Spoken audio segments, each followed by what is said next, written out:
Antes de nós iniciarmos essa mesa tão esperada, né, essa plateia tão ansiosa, eu só queria dar 2 recados.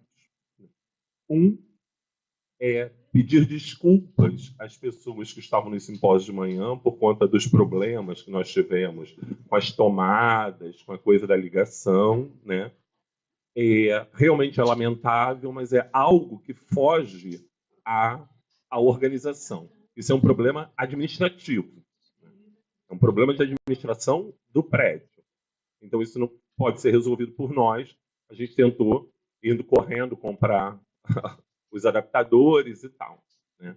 Então, primeiro esse pedido de desculpas, as coisas já estão resolvidas, então amanhã, né, teremos uma manhã mais tranquila de simpósios. E a outra é um pedido, né? Ontem o prédio estava fechado, nós não tínhamos funcionários, não tínhamos, né, o prédio só abriu para a gente fazer, e na hora da gente desligar os aparelhos e fechar tudo, tinham muitos copinhos de café, garrafa d'água, copo d'água, né?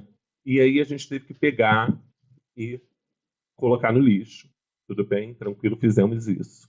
Mas é que, num congresso feminista, né, é de suma importância, quer dizer, é sempre bom a gente lembrar isso em todas as ocasiões, mas, sobretudo, num congresso feminista, é de suma importância a gente lembrar que os nossos corpos sentarem numa sala geladinha para assistir uma mesa tão bonita, outros corpos já vieram, já limparam, já arrumaram, né? Então a gente precisa ter isso em consideração, tá? Muito obrigado e uma boa mesa. Obrigada, Max. Boa tarde. Boa tarde a todas as pessoas. Já começou. Já deu uma falhadinha, não gostou de mim.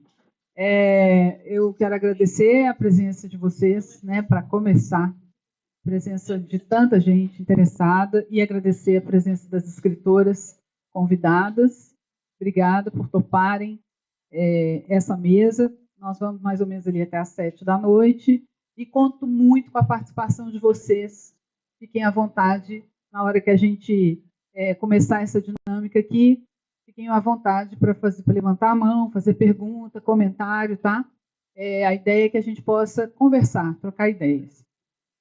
Eu sou Ana Elisa Ribeiro, sou professora do Cefet Minas Gerais, sou uma pesquisadora da edição, do livro, da edição, das mulheres na edição, sou membra, né, que tem que falar membra, do GT, né, Mulher na Literatura, sou uma das gerações desse GT. Esse GT tem algumas gerações de pesquisadoras, né, que fazem muito pelos estudos de literatura e mulheres e tal, e de uns anos para cá também, pensando os aspectos editoriais. E estou feliz de estar aqui, sou ajudante da Ana Fedrich nessa organização, né, Ana? Conversamos muitos dias, noites, madrugadas, manhãs, para as coisas, né, acontecerem. Então, parabéns para a organização que né, a gente fica sempre tenso e depois aliviado, né, que deu tudo certo. Eu vou ler, gente, uma pequena, pode ser que vocês conheçam todas, pode ser que conheçam mais algumas, menos algumas, e vão conhecer todas hoje. Eu fiz um resuminho do que elas fizeram, do que elas fazem, com alguns títulos de livro, mas o resuminho fui eu mesma, não pedi para ChatGPT. Porque agora, né, eu não pedi, porque o ChatGPT teria o mesmo tipo de problema que eu tive. Eu tenho certeza que elas já fizeram outras coisas.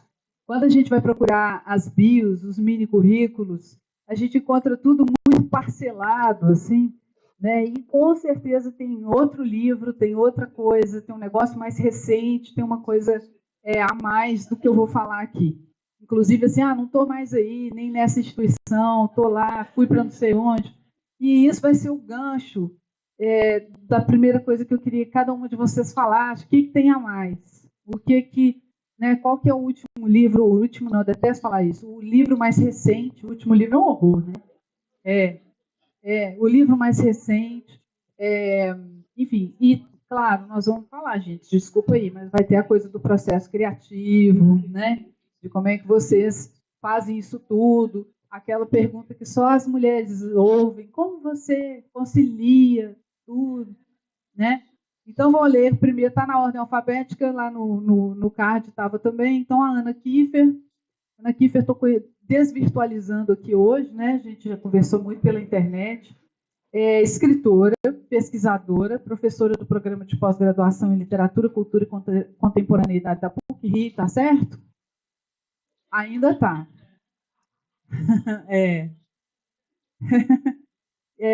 Foi colunista da revista Pessoa, né? Eu falei foi porque a revista parou, né? Uma bela revista que alcançava os países de língua portuguesa. A Ana escreveu lá série de ensaios e ficção também. Capaz, dá para achar na internet ainda, acho que ela não saiu do ar, né? Mas era uma bela revista, gente, se vocês conseguirem achar lá, bem legal. Foi professora visitante em alguns lugares, né? E na Universidade de Paris 7, especialista na obra do Arthur, organizou cartas dele, tem vários livros nesse sentido. Autora dos livros de ensaios Do Desejo e Devir, O Escrever e as Mulheres, Antonin Artaud, 2016, de 2016 o livro, poemas Tiráspola e Desaparecimentos, de 2017, e Todo Mar, de 2019, com certeza aqui temos já uma lacuna para você preencher daqui a pouquinho, porque parei antes da pandemia, né? 2019. Então, daqui a pouco você conta para a gente o que aconteceu de lá para cá. Tem romance, que eu sei, tem outras coisas, né? A Lívia Natália, que na verdade é Lívia Maria Natália de Souza Santos, né? Eu achei na internet. É nome de rainha isso aqui. Então, a Lívia Natália, Salvador, Bahia. Eu não vou falar ano de nascimento, vou te poupar, mas é muito jovem. Filha de Osum, criou-se nas dunas do Abaeté e, segundo a autora, alimentada por Iemanjá, muito se banhou na poética praia de Itapuã. Tirei da internet. Lindo negócio. É verdade esse bilhete.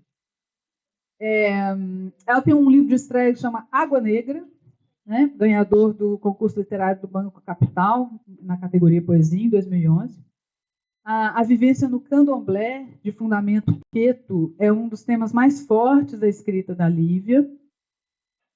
Comparecem também temáticas relativas à vivência da mulher negra, com seu corpo, cabelos, todos os signos étnico-raciais que atravessam, né, a mulher, buscando subverter conceitos, reinventar modos de ser.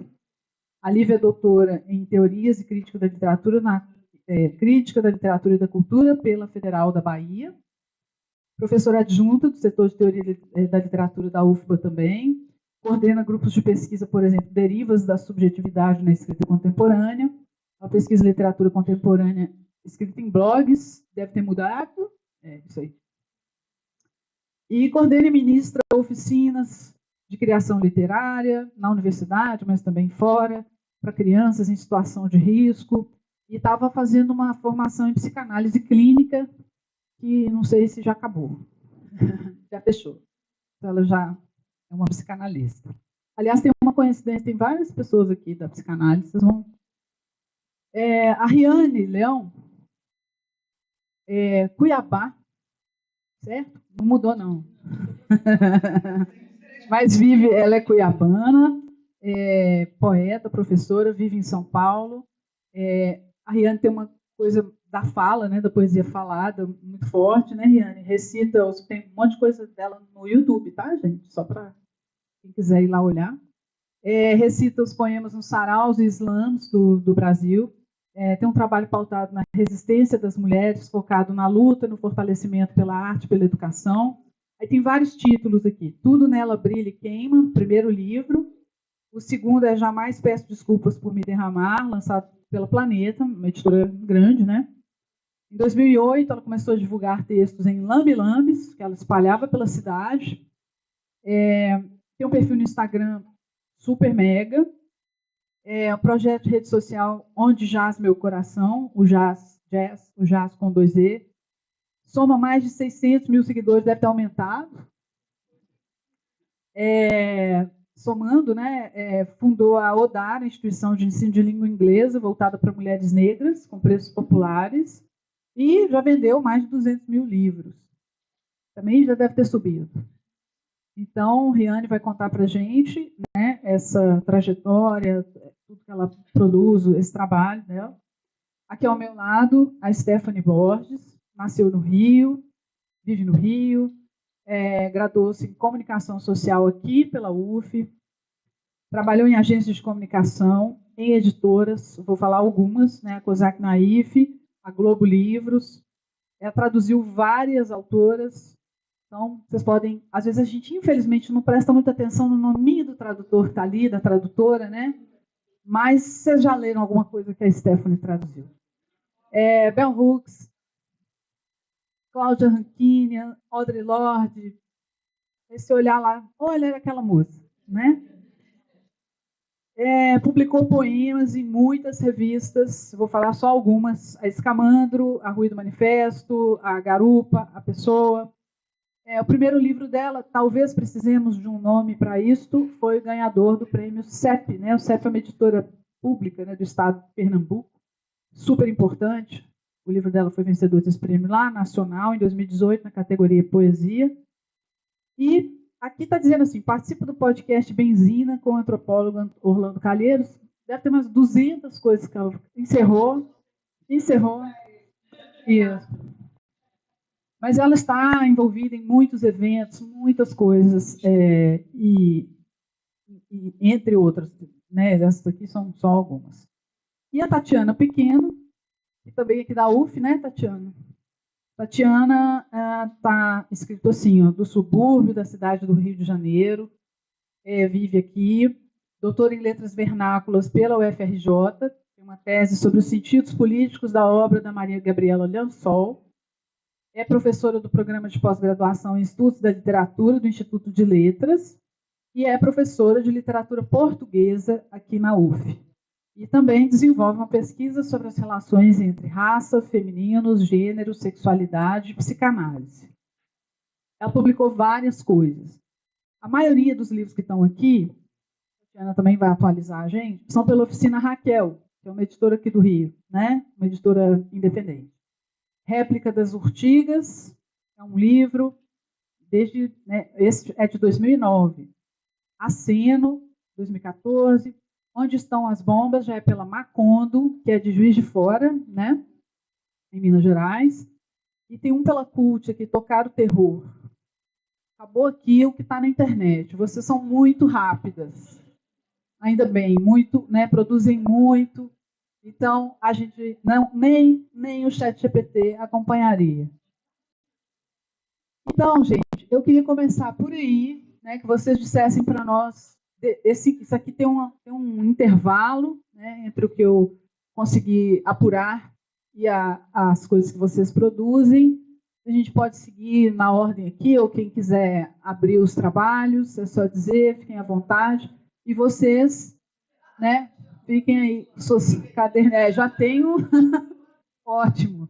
Então, contem para nós o que vem, né, de lá, o que pode ser atualizado aqui. Quem ganhou aí? Pedra, papel, tesoura? Então, vamos. Stephanie Borges, então. Obrigada a todas.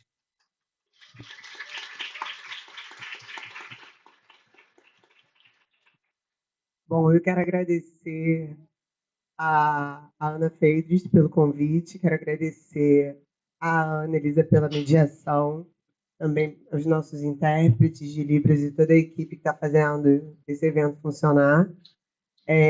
Bom, o que eu posso atualizar da minha biografia é que depois das minhas aventuras como podcaster, nas quais eu me diverti muito, inclusive o podcast acabou porque a gente estava trabalhando demais, na verdade, ficou difícil gravar. Mas a gente tem um sonho de voltar em algum momento, espero. Eu fui curadora da Bienal do Livro, ano passado, e esse ano eu fui curadora dos painéis de literatura brasileira da FILBO, que é a Feira Internacional do Livro de Bogotá. A FILBO, todo ano, tem um país homenageado que leva uma comitiva de escritores para apresentar a literatura contemporânea, né, para o público colombiano. Então, vocês imaginem assim, a nossa Bienal do Livro do Rio de Janeiro, assim, o dobro do tamanho. É a feira lá. Foi bem divertido, foi uma aventura. Mas, além disso, né, dessas minhas aventuras editoriais como curadora, mediadora de flip, fazer resenha para jornal, essas coisas todas, as novidades são que ano passado eu publiquei uma plaquete bilíngue por uma editora chamada Ugly Duckling Press, que é uma editora de Nova York focada em publicação de poesia contemporânea, e eles têm um selo chamado Senhal, que é só de tradução de autores do sul global. E aí estamos lá nessa coleção de brasileiras, eu, Tatiana Nascimento e Marília Garcia. Estamos aumentando o time das brasileiras lá. Essa plaquete se chama Made of Dream, que é uma série de poemas escritos a partir de sonhos. E acabei de lançar uma plaquete nova, sobre a qual posso falar aqui depois um pouquinho, que é O Nome Não É Uma Chave, que é uma série de poemas que eu acabei de publicar agora na Flip. Aí lançou lá e sumiu, eu queria ter trazido, não tenho, vou ficar devendo para vocês. Que aí é uma outra série de poemas que é um diálogo com escritoras. E aí algumas das escritoras que eu traduzo, minhas contemporâneas, algumas das minhas influências, enfim, a gente vai lá, escreve um poema para as mulheres e vai montando essa genealogia, porque também acho muito importante, uma coisa que eu tenho pensado muito nesse lance de entrevistar escritores e estar em eventos, é a gente falar com quem a gente dialoga, né? As mortas, as vivas, as nossas amigas, com quem a gente ama. Lê esse poema aqui, dá uma canetada para mim, que eu acho que não está bom, não.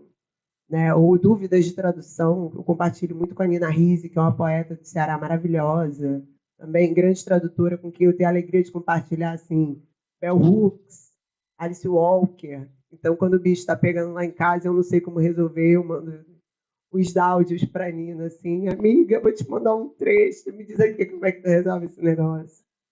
Então, eu queria organizar um pouquinho alguma coisa desse pensamento, desses diálogos com outros escritores pela poesia, e assim surgiu essa plaquete. Mas depois a gente volta nisso. Deixar o povo... Antes que eu me esqueça, gente, vários livros estão lá embaixo, tá? Eles não podem ser vendidos dentro do prédio. Mas entre esse auditório e o lugar dos livros, não percam o ânimo. Né? É só que tem umas bancas de livros lá do outro lado. Às vezes no elevador o povo perde o ímpeto, né? Mas não percam, tá? E aí elas vão estar aqui, né? Pode autografar e tudo. Boa tarde a todos. É um prazer enorme estar aqui. Queria agradecer muito a Ana Federer, a Ana Elisa, a todas essas colegas poetas que eu admiro muito nessa mesa. É muito bom estar aqui, muito bom estar na UF. Isso acho que você não disse, mas eu sou de Niterói. E, aliás, esse último livro ele, né, toma como ponto de partida essa cidade, as memórias que se passaram aqui, os fatos, alguns fatos que se passaram aqui. A foto da capa do livro, inclusive, é de uma casa aqui do lado, na rua Fagundes Varela. Então, é verdade que eu venho aqui sempre um pouco tocada e, né, minha amiga de infância está aqui, um pouco emocionada, um pouco tocada. Né? Já sem meus pais vivos, isso já coloca uma relação muito diferente com essa cidade, que, obviamente, está aí, né? Está agora já endereçada em outros lugares.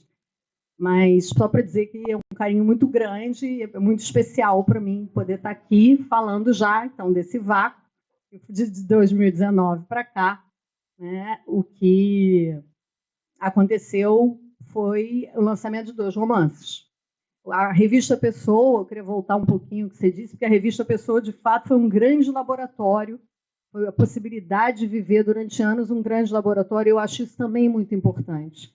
Eu acho que isso falta, né? O que eu estou chamando de laboratório, porque a Mirna Queiroz, editora da revista Pessoa, me deu a possibilidade de, durante anos, experimentar múltiplos gêneros textuais, textos curtos, mas que eu podia passear e, de fato, experimentar.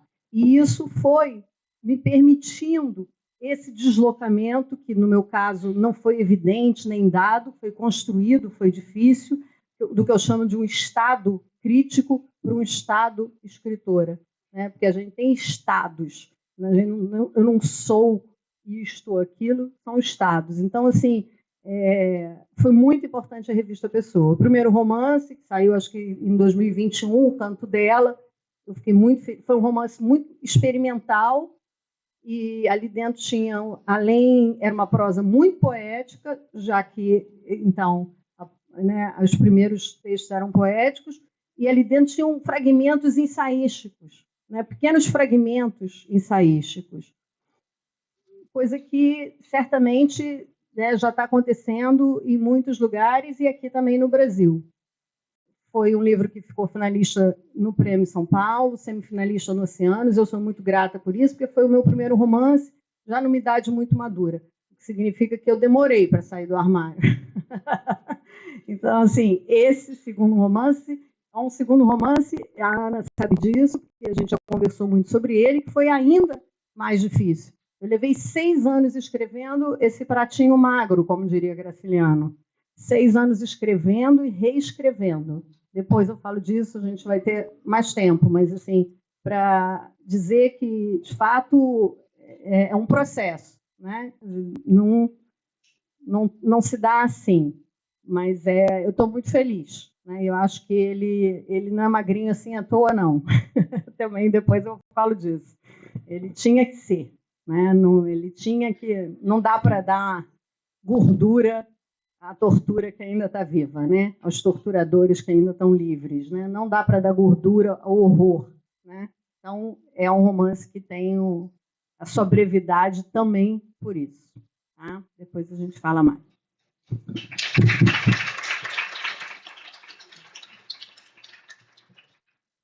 Olá, boa tarde. Muito obrigada pelo convite. Eu estou nervosa, eu sempre fico nervosa em mesa, palestra, que seja. Você falou do ChatGPT, eu lembrei que esses dias... Eu sou de internet, né? Sou uma influenciadora meio cansada, mas esses dias eu descobri o ChatGPT. Aí eu falei para o meu amigo, joga aí, faça um poema de Riane Leão, vamos ver o que ele fala.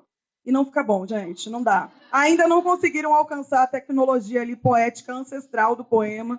Falei, não, isso aí não parece comigo. Ele, não, é só a gente dar as coordenadas. Falei, chega, já tá bom, vamos continuando. Enfim, eu acho que dessa biografia, a parte dos lambes eu não colo mais, né? Eu colei lambe-lambe na rua durante 6 anos, e foi aí que eu consegui um grande público. As pessoas acham que eu já estava na internet mesmo, mas as pessoas acham que isso se deu propriamente pela internet, mas se deu por conta da arte de rua. Que mais? Eu fiquei pensando em tudo, aconteceu tanta coisa, né? A Odara, que é a minha escola de inglês para pessoas negras e indígenas, agora é para pessoas negras e indígenas, não só mais para mulheres, somente mulheres. E, nossa, 8 anos de Odara, hein?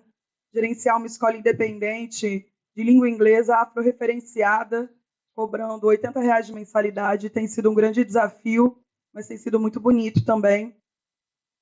Eu terminei o meu 3º livro, depois de 4, 5 anos também, acho que foi esse tempo. E aí, no dia que eu terminei, eu falei, nossa, vou ter que sair para celebrar, mas eu terminei 11h30, eu tenho 35 anos, eu não saio para celebrar às 11h30. Aí liguei para o meu amigo, ele falou, tem que ser hoje? Eu falei, tem, porque Padilha falou que tem que ser no dia, senão depois você esquece de celebrar. Ele, nossa, eu já estou deitada. Eu falei, vamos, é só um drink, tem que celebrar. E a gente foi mesmo, a gente ficou 1 hora na rua e voltou para casa. Mas eu celebrei, porque foi há 1 mês atrás, eu fiquei muito feliz, foi um livro que demorou para ser maturado, e antes eu acho que eu não estava dando muito tempo para ele, estava apressando ele, e aí acho que agora ele ficou pronto, ele vai sair em fevereiro. Também assinei com a HarperCollins mais 2 livros para o ano que vem, um de poemas e um talvez um romance, não vou prometer nada nem para mim mesma, porque ainda não sei se consigo escrever um romance, mas gostaria muito. Estou também, acho que eu nem falei disso ainda em nenhum lugar, montando um espetáculo poético solo, de leitura de poesia, que eu quero levar para os auditórios do Brasil. Tem sido um sonho construído com uma pequena equipe de amigos sonhadores junto comigo. Ai, que mais? Acho que, subjetivamente, eu estou mais próxima de Ogum.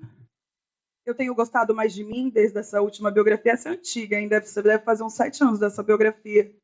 Tenho gostado mais de mim, tenho me aproximado mais de Ogum, tenho tentado olhar no espelho e não fugir. Eu gosto de falar das subjetividades também, além do trabalho, é uma coisa que eu faço sempre. E tenho lembrado que eu sou uma mulher que gosta de dar risada alta. Tenho tentado lembrar qual é o espaço, o meu tamanho nesses espaços e me apropriado da minha grandiosidade.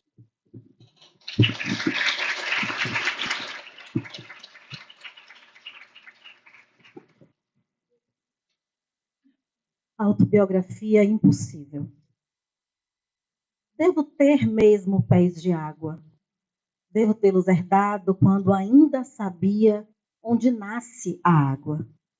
Meus cabelos devem ser de vento. Minha pele cheira a marisia. Sou uma sereia, mas sou uma sereia que se afoga. Uma concha que não soube tecer a pérola. O tempo entrecortado de corais. Sou mesmo toda feita de silêncios. Bom, uma leitura um pouco emocionada. Eu não costumo ficar nervosa em eventos assim, porque eu acho que as pessoas estão aqui porque me chamaram, né? Eu acho que devem querer que eu venha, né? É legal. Mas o Rio sempre me emociona muito, porque eu tenho um pai carioca, né? Um carioca que há mais de 20 anos não retorna à boa terra. Até quando eu pisei aqui, eu digo, papai, ó, cheguei, é rápido, mas vim beijar a pedra. E nós estamos projetando para março uma vinda dele aqui, porque ele perdeu toda a ligação com os familiares, né? Meu pai era de Del Castilho, Duque de Caxias, assim, então a família se espalha muito. E aí eu estou muito emocionada de estar aqui. Agradeço muito pelo convite tão amoroso, essa organização desse evento, uma alegria estar aqui com essas mulheres, né, essas colegas. Bom, o que é que muda um pouquinho, né? Bom, continuo professora da UF, mas graças a Deus já estou associado, daqui a 3 anos é titular, com fé em Oxum, misericórdia. E falar, né? O que é que faltou aí? Eu sou eu sempre gosto de dizer, né, que eu sou uma pessoa que teve ori consagrado ao Oxum. Iemanjá se pôs, minha mãe se pôs. Iemanjá faz parte desse negócio. A Oxum e Oxóssi. Sou consagrada orixá. Recebi em 2010 o DECA, que me autoriza a ser uma sacerdotisa dentro do candomblé de Matrisqueto. Então, é uma parte de mim que eu quero muito mergulhar cada vez mais, né? Sou filha de Dona Wanda, uma jovem senhora de 80 anos que tem mal de Alzheimer e que apronta. Não pensem, eu digo sempre a ela, as pessoas que ficam na internet, ai, tão bonitinha, meia hora aqui para ver se aguentam você, menina. E, bom, em 2022, eu lancei esse livro, O Em Face dos Últimos Acontecimentos, que é um livro que eu não gosto, definitivamente, não pelos poemas, mas pelo assunto, que é muito dolorido, né? Muito doloroso. Um livro, um dos poucos, eu pesquisei muito sobre isso, acho que é um dos primeiros livros brasileiros que tem alerta de gatilho, para vocês terem ideia de como ele traz uma questão muito pesada, né? Porque foi escrito durante o governo Bolsonaro.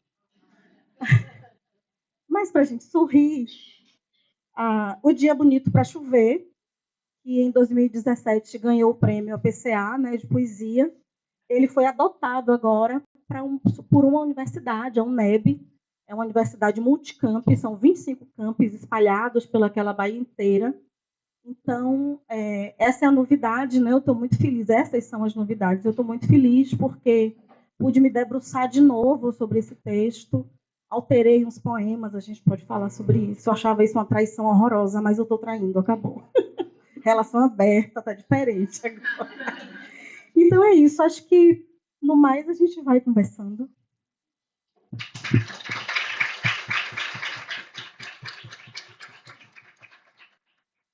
Boa tarde, já quase boa noite para todas as pessoas presentes. Eu quero agradecer o convite da minha querida colega Ana e de Max, agradecer as minhas colegas de mesa, agradecer a todas as pessoas que estão trabalhando aqui para que essa estrutura funcione e agradecer, claro, a presença de vocês aqui, cujos rostos alguns eu conheço, alguns eu reconheço e outros fico surpresa, assim, ao mesmo tempo de poder ver e poder dizer como é belo o encontro, né? Como alguns encontros são especificamente intensos. Eu acho que essa mesa tem tudo para ser, né, dessa ordem, dessa intensidade.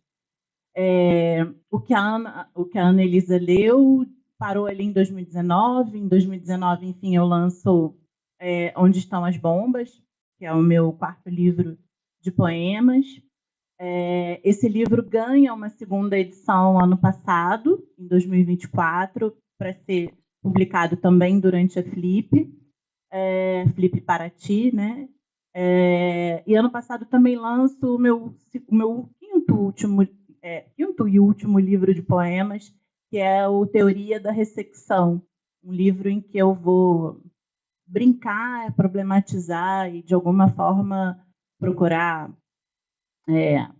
ir de encontro a uma teoria da recepção também, mas, ao mesmo tempo, pensar nas possibilidades de separação e de desencontro do corpo conosco mesmas, né? Então, esse livro, esse ano, acabou entrando como semifinalista do Prêmio Oceanos, pela parte de poesia, e eu fiquei muito contente por entender que ele está ganhando outros territórios, né? De 2019 para cá, eu venho desenvolvendo uma pesquisa na pós-graduação em estudos da literatura daqui da UF, em que venho trabalhando de uma forma assim, um tanto quanto apaixonada, assim, com as relações entre literatura e saúde mental, literatura e loucura, literatura e formas de subjetivação, literatura e voz, pensar essa dinâmica das vozes, a incidência das vozes, dos silêncios. Então, isso tem particularmente me interessado nos últimos anos. E no último ano, acho que é isso. Eu venho procurando entender um pouco desse mundo pós-pandemia, né, que para a gente vem se modificando aceleradamente, obstinadamente, cruelmente também falando.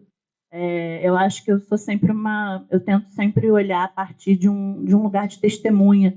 Acho que é a J. Mombassa que diz isso em certa altura, ali nas redes sociais, se eu não me engano, no Instagram, né? Ela diz: se não tivermos a capacidade de colocar as mãos ou os dedos nas coisas que nos deixam horrorizados, quem sabe se possamos ser testemunhas de tudo isso que vimos, né, vendo e encontrando. Então, acho que o lugar da poesia, para mim, é um pouco aí, né? Esse lugar de testemunhar o horror meu, das minhas experiências, e o horror do mundo, afinal de contas.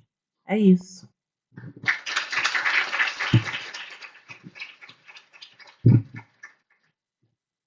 Obrigada pelas atualizações, né? Nosso sistema foi atualizado com sucesso, né? Não são assim as frases. E depois eles falam que é feedback humanizado. Eu vou pedir uma coisa para vocês, e aí eu abro para a plateia, mas aí vocês vão pensando ao mesmo tempo. Eu queria que vocês escolhessem trechos, poemas, quem sabe de cor, fica de pé, faz aí para nós, né? Para quem não ouviu, não leu, sentir um pouco, né, melhor o que vocês estão fazendo, qual que é a dicção de cada uma, e com a performance de cada uma também. né, tal como é. Alguém já se habilita para comentar? Tem que ter aquela pessoa que destrava a timidez das demais. A pessoa.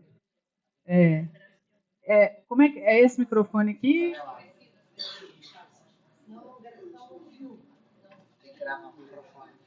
Quer que leva lá? Não, pode escolher.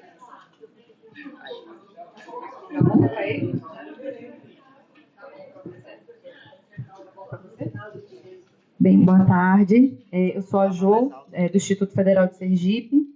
E primeiro dizer a Lívia e Riane que minhas alunas são muito fãs suas. Estava comentando ali. Tenho alunas que dizem, professora, tudo nela brilha e queima, é minha Bíblia. Né? E eu acho lindo. E elas vão lá e, professora, a senhora já viu o que a Riane postou hoje? Então, tem todo um movimento. Então, a minha primeira pergunta, eu acho que vai um pouco nesse caminho, que a gente está falando aqui, vai falar do processo criativo e tal, também tem uma pergunta sobre isso, mas é essa entrada na escola, né? E a importância da circulação de uma literatura de autoria feminina, mulheres que escrevem hoje, estão vivas, né? E que podem circular. Eu queria que, de alguma forma, a gente pensasse juntas essa questão da escola, da formação de leitoras e leitores, né? A partir do que vocês produzem. E, Riane, você falou uma questão sobre o tempo da escrita. O tempo da escrita é complexo, né? Por exemplo, a gente tem prazos para entregar, você falou agora, né? Mas o tempo exige um tempo outro, a escrita exige um tempo outro, o tempo da decantação, o tempo da folha, do papel. Então, eu também queria saber para vocês como que vocês lidam com o tempo.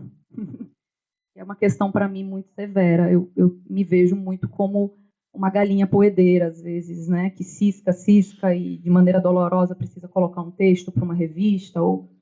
E eu queria saber, no campo que vocês produzem, como é que é o tempo da escrita. Obrigada.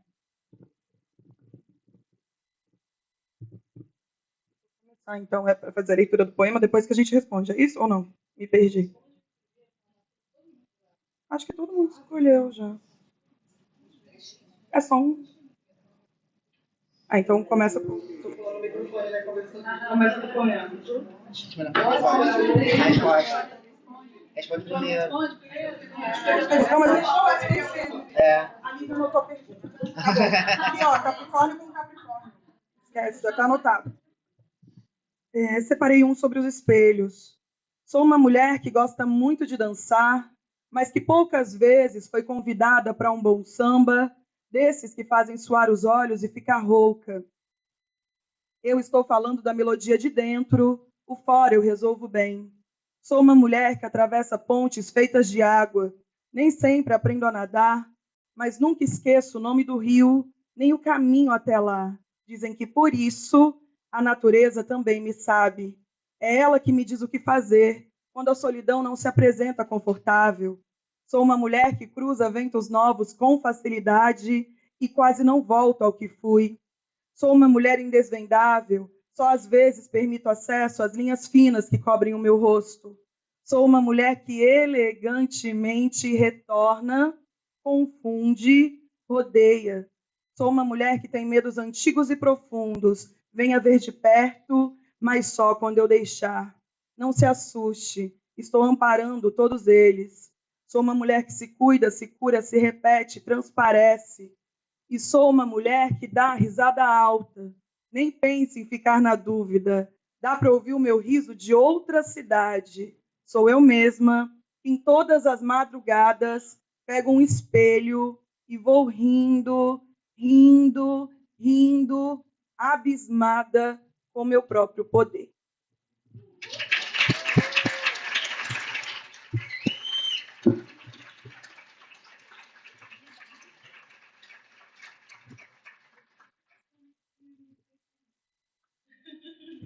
Tudo bem, caiu na minha mão, vou pegar, deixa.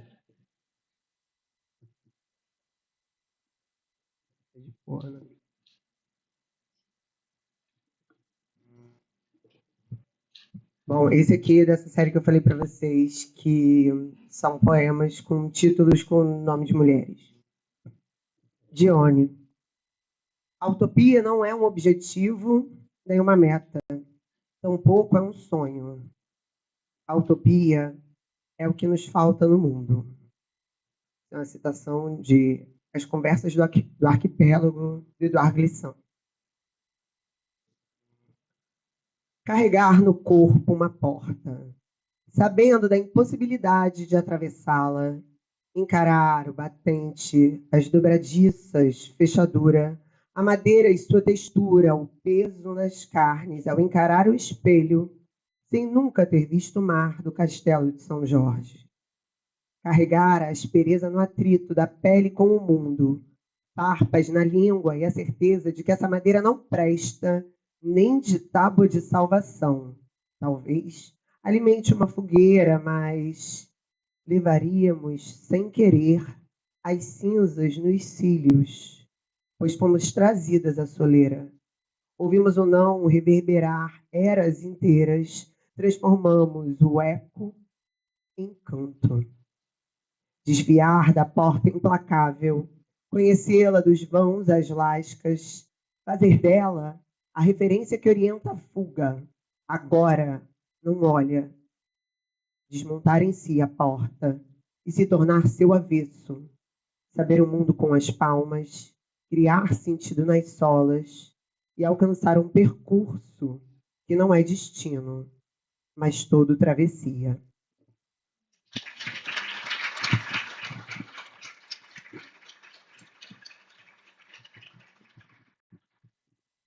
Prosa.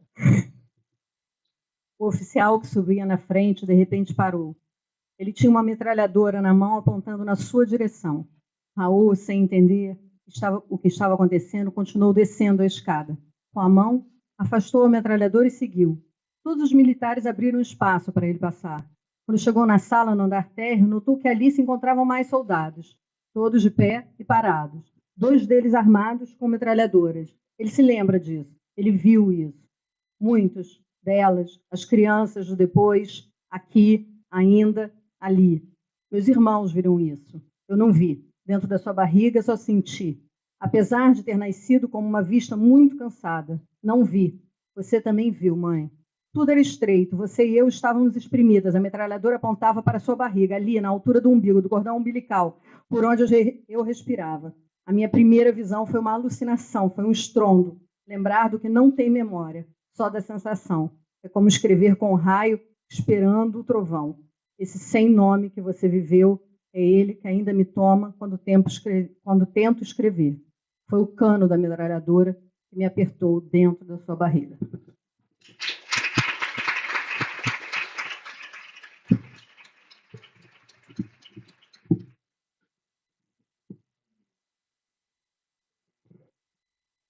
Em 29 de julho de 2019, o ex-presidente da República disse que se Felipe Santa Cruz, presidente da Ordem dos Advogados do Brasil, à época, quisesse saber, abre aspas, como o pai desapareceu no período militar, eu conto para ele, fecha aspas.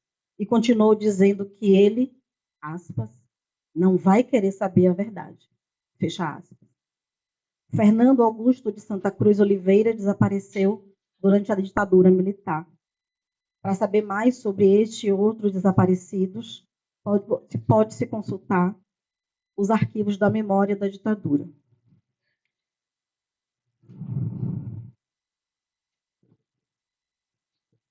Em face dos últimos acontecimentos. Brasil, 29 de julho de 2019. Eu sei que não podemos calar, mas há um tom a mais que nos abafa o respiro. Me encomendaram poemas sobre o que se passa e caminho pelas ruas assodadas a me perguntar: quando tudo isso passa? Os ombros do poeta sustentam o mundo, mas quanto do mundo sobrará para amparar os ombros fartos da poeta? Não há palavra que se possa limpar e usar para dizer do descompasso do tempo. Um tiro cravou-se fundo no peito no tempo em que um disparo bastava. E lá estávamos, Chico Mendes, jazidos, Índio Galdino, incendiados, Candelária, entre a noite densa e a bainha da madrugada, destecidos. Estávamos, ônibus 174, no camburão justiceiro, asfixiados. Hoje, uma bala no peito, mal nos abre uma humilde vala. Nossos algozes nos alvejam, 111, 80. Nos atinge Vila Moisés, Cabula, Carandiru e caímos. Marcha sobre nós com seus pés de comer cintilâncias. E não há uma sobra que diga haver ainda poesia nesses impossíveis dias. Disseram que chega um tempo em que não se diz mais, meu Deus. Chegou o tempo de perguntar, adeus? Nosso algoz nos tocaia em Marielles 1000 e miliciam a esperança que trazíamos no peito. Ele nos executa numa esquina entre o medo e a flama que carregávamos viva de desejo. Há, no entanto, a força do sim. E como sempre, sobrevivem estilhaçadas sementes que nos prometem alguma primavera.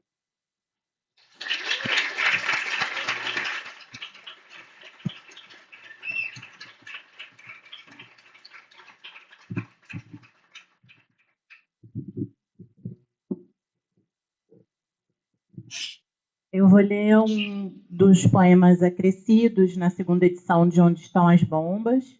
É o primeiro poema, né, dessa série nova, que tem uma epígrafe do Paul Ricoeur, do livro A Memória, a História e o Esquecimento. Diz assim a epígrafe: o que poderia ser, de fato, uma visão apaziguada, digna da ameaça significada por uma morte violenta?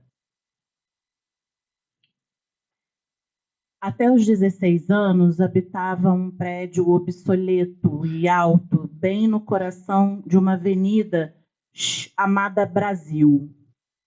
A cidade passou a chamar parte de seu bairro por uma alcunha, ironicamente cruel, conhecida como Faixa de Gaza. Fui feita de guerras e riscos, exemplar, tipicamente feminino e grande da pátria armada. Faixa de Gaza. Nessa altura, pensava que o território estivesse doente e necessitasse de curativos, o que também era verdade, mas seu batismo era pela exceção, por ser um local onde se mata, onde se morre, invariavelmente lugar arcaico, de pus e violência, impressão fiel nos territórios de fé onde fui feita.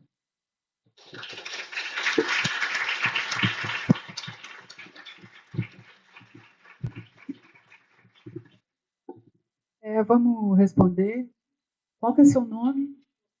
Jô. Quem que vai? Está na ponta da língua?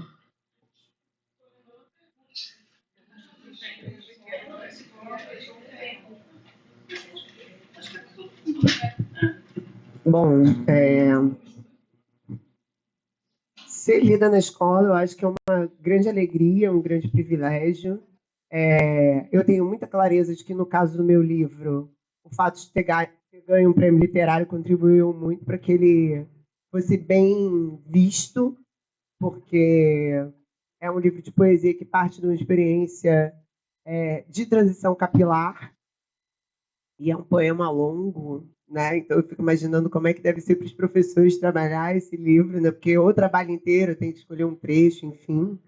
Mas eu recebo muito carinho tanto da galera do ensino médio quanto da graduação, da pós. E recebo leituras também, né, dos alunos que depois conhecem o livro e me escrevem nas redes sociais, enfim. E é muito bacana estar nesses espaços e receber essas leituras. Acho que especialmente porque quando eu comecei a trabalhar no Talvez Precisemos de um Nome para Isso, eu tinha uma questão de pensar a linguagem com a qual as pessoas se referiam ao meu cabelo. Como é que eu traía essa linguagem? Como é que eu evidenciava a violência dessa linguagem e como essa linguagem não diz nada sobre mim, na verdade, né? E a dificuldade de encontrar essas outras palavras para falar de um corpo e de uma experiência sem recair rapidamente num discurso de que negro é lindo, porque o Black's Beautiful está aí há muitos anos e ninguém parou de matar a gente por causa disso. Então, era uma questão que me angustiava muito. E aí, em vários momentos escrevendo esse livro, eu pensava, gente, ninguém vai entender isso aqui, as pessoas vão detestar esse livro. Então, pensar que ele está vivo 5 anos depois, ainda é lido e é trabalhado em sala de aula, é uma alegria imensa, assim, porque ele rende conversas até hoje. E muitas vezes, quando eu estou escrevendo um poema, eu sempre me pergunto se esse poema rende perguntas. Se esse poema vai fazer com que a pessoa tenha dúvidas, se ela queira conversar, se não comigo, mostrar esse poema para alguém, para um amigo, mas eu penso muito no poema como um disparador de início de conversa. E aí, sobre a questão do tempo, acho que tem uma questão que é... Como eu sou jornalista freelancer, tradutora autônoma, enfim, o tempo para mim é sempre uma questão, né? O cronograma de uma tradução, o prazo para entregar um texto para o jornal, para entregar um paratexto para uma editora. Eu vivo de prazo. E a galera do jornalismo sabe que a gente tem uma piadinha ridícula que diz que o prazo é a melhor inspiração. Por outro lado, eu também não acredito em inspiração, né? Ontem estava conversando com as amigas depois da mesa de ontem, a gente estava falando, não, porque eu sou uma operária do texto. Então, o que eu faço eu sempre tenho um bloco de rascunho, um caderno, em cima da minha mesa. E aí todas as ideias vão parar ali. Então, assim, às vezes eu estou cuidando das minhas plantas e vou lá e anoto um negócio. Se não der para anotar, eu anoto no celular. Não gosto de anotar no celular, eu gosto de escrever à mão. Geralmente, meus poemas todos têm uma primeira versão à mão, e aí eu edito a segunda, a terceira versão aí no computador. Aí depois, como eu sou bem louca, eu também gravo e me escuto lendo poema. E aí, enfim, chega um momento em que eu começo a pegar esse caderno e aí começo a trabalhar os poemas. Mas às vezes o que acontece tenho vários poemas que vão ficando guardados na pasta lá no computador, né? Poemas 2024, junto lá, montando meu arquivo. E aí, em algum momento, eu volto e olho, tem um projeto aqui, tem alguma coisa aqui.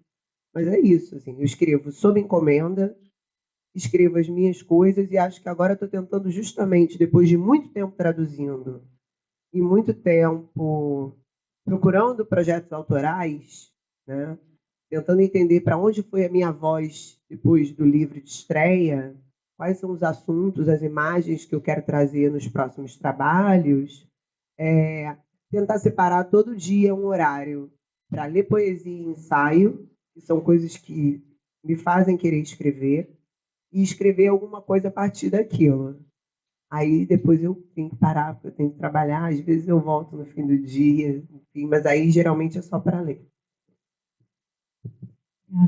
Bom, vou responder de duas formas essa questão da escola. Uma é em estado crítico. Eu venho realmente dizendo e batalhando muito, já há bastante tempo, pelo fato de que toda a história da literatura brasileira deve ser reescrita, né? Por um lado, porque o que a gente herdou como gênero literário é um gênero literário de matriz colonial que não nos inclui. Você vê, efetivamente, quando você lê Maria Firmina, ou mesmo Machado de Assis, já problematiza. Já não é aquilo ali. Já não é onde querem que ele esteja. Então, bastou sair da branquitude canônica, que é o que formou a história da literatura brasileira, você, efetivamente, já dançou o gênero literário europeu. Já fez dançar. Então, em primeiro lugar, tem que reescrever. Tá? É uma atriz patriarcal e branca. Segundo, eu acho que tem que rever tudo que a gente pensou como essa divisão, que também a gente herdou entre a oralidade e a escrita. Está tudo errado. Senão, um país como o Brasil não tem como lidar com os alunos que estão na escola. Né? E acho que as poetas estão aqui provam isso. Né? Eu estou com um texto em prosa, mas aí também me vejo lendo com... Então, assim, depois eu acho que são muitas formas de se encantar, né? Os não ditos, os entreditos, as memórias, os esquecidos, os extermínios. A gente tem que lidar com tudo isso. Então, assim, tem que encantar isso, encantar em todas as formas que a gente puder dar essa palavra para isso levar a ser levado para mim aos alunos. É uma tarefa certamente difícil. No que diz respeito ao meu livro, eu tenho esperança até que isso foi dito, que é uma parcelazinha, uma coisa que junta arquivos públicos, memórias de arquivos familiares e invenção. Né? Então, esse nó, ele traz apenas uma coisa sensível. Sensível. Não é a história oficial, é uma sensibilidade em relação a um determinado período da história. Eu acho que isso é mais importante. Eu acho que isso hoje é mais importante. A gente tem pensado muito pouco como que a gente, de fato, transforma esse modo de sentir, né? Os modos da gente sentir. E, assim, sobre a questão do tempo, eu realmente não sei, né? Eu vivo exaurida, então, agora eu sou muito, muito, muito disciplinada. Então, quando eu estou num determinado projeto, alguém me acorda, assim, né? O Exu vai lá, eu escuto um chamado no meio da noite e acordo, normalmente, às 5 horas da manhã, para poder escrever antes de dar aula, às 10 horas da manhã. Essa é a minha vida. O que restringiu muito nos últimos anos qualquer outra vida. Mas esse é um investimento também. Então, assim, hoje, para falar um pouco desse tempo, porque eu acho que não é um tempo só do relógio, tem um outro tempo que, para mim, é muito importante. A Stephanie estava falando disso aqui, nesse repensar das imagens e dos projetos.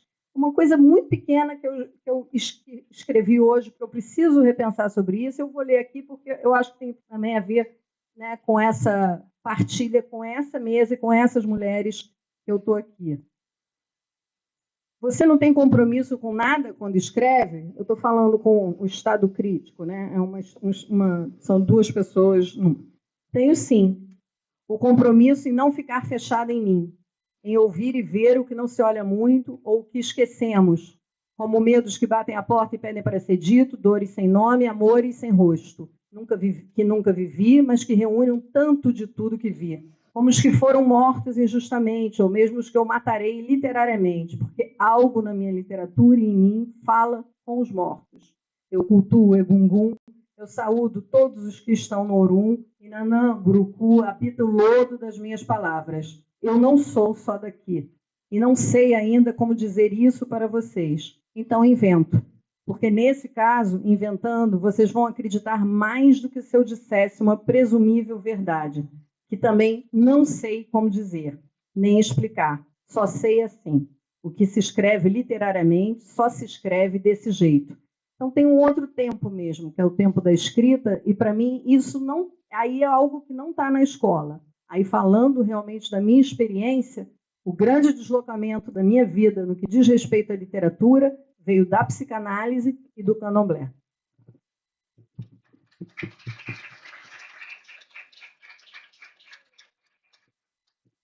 Eu fui anotando algumas coisas para não esquecer, porque a escola, eu falei agora para você, é o meu trabalho favorito. Eu sou apaixonada, principalmente por adolescentes. Eu sou completamente apaixonada.